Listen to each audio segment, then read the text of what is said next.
Coffee দিয়ে তৈরি best একটা ডেজার্ট রেসিপি আজকে আপনাদের সঙ্গে শেয়ার করব। এটাকে কিন্তু আপনারা চাইলে কফির শরবতও বলতে পারেন। খেতে অনেক বেশি মজা হয় আর একবারে রিফ্রেশিং। আমি যেটা করি এই ডেজার্টটা একবার বেশি করে বানিয়ে ফ্রিজে রেখে দিই। ধরেন হুট করে মেহমান আসলো অথবা নিজের যখন খেতে মন চায় তখন ফ্রিজ থেকে ঠান্ডা ঠান্ডা এই ডেজার্টটা খেতে যে এতটা মজা লাগে বলার বাইরে।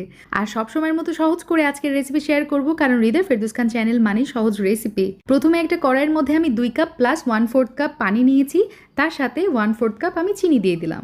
আরও লাগছে আমার 2 চা চামচ এখানে কফি পাউডার। তো ইনস্ট্যান্ট যেই কফি পাউডারটা কিনতে পাওয়া যায় বাজারে সেটা ইউজ করেছি। তো চুলার জালটা কিন্তু এখনও জ্বালাইনি।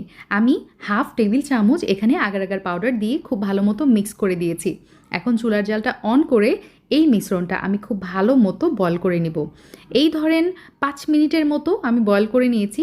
তো হয়ে গেছে, দেখতে পাচ্ছেন। চুলাটা অফ করে দিলাম। আর আমার কাছে মনে হচ্ছে এই মিশ্রণের ওপর একটু সরের মতো পড়েছে, এই জন্য আমি ছাঁকনি দিয়ে ছেঁকে নিয়েছি। এই জেলের মিশ্রণটা আমি ফ্রিজে রেস্টে রেখেছি 30 মিনিটের জন্য। আর এইদিকে কড়াইয়ের পানিতে কিন্তু খুব সুন্দর করে বলক চলে আসছে। এখন আমি অ্যাড করে দিচ্ছি সাবুদানা, এখানে আছে হাফ কাপ পরিমাণ।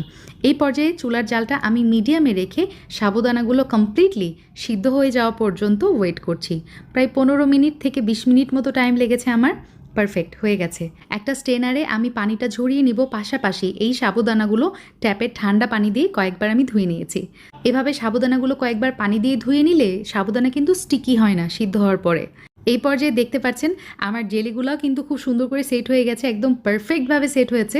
এখন আমি এই জেলিগুলো কেটে নিব।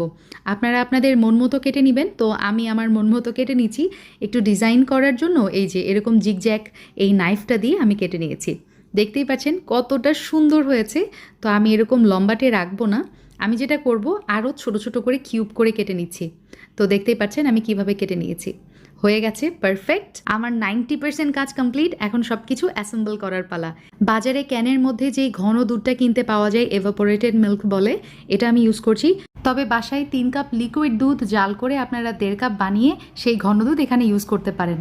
তার সাথে ব্যবহার করেছি কনডেন্স মিল্ক, এখানে প্রায় 1/4 কাপ দিয়েছি। আমার টেস্ট অনুযায়ী আমি অ্যাড করেছি। আপনারা কিন্তু চাইলে এখানে চিনিও ব্যবহার করতে পারেন। সাথে দিয়েছি 1 চা চামচ কফি পাউডার। এখন সব কিছু খুব ভালো মতো মিক্স করে ফেলবো। যখন দেখবেন কফি পাউডারটা এভাবে গলে গেছে, মেল্ট হয়ে গেছে, এই পর্যায়ে আমি অ্যাড করে দিচ্ছি জেলোগুলা। কফি জেলো যেটা একটু আগে আমি বানিয়ে রেখেছিলাম, সাথে সিদ্ধ করে রাখা সাবুদানা, আরও লাগছে আমার আইস কিউব। পারফেক্ট। এখন যেটা করতে হবে সব কিছু খুব ভালো মতো মিক্স করে ফেলতে হবে।